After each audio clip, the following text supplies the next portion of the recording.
ਮਾਸ਼ਾਅੱਲਾ।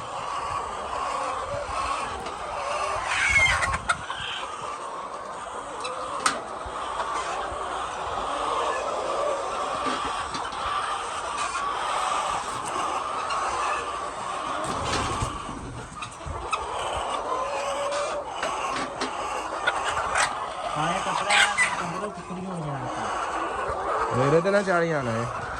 ਹਾਂ ਮੇਰੇ ਨੂੰ ਜਾ ਦੇਣਾ ਮੈਂ ਦੱਸਿਆ ਕਿੰਨੇ ਮਨ ਕੁੱਤਾ ਦਾ ਬਹੁਤ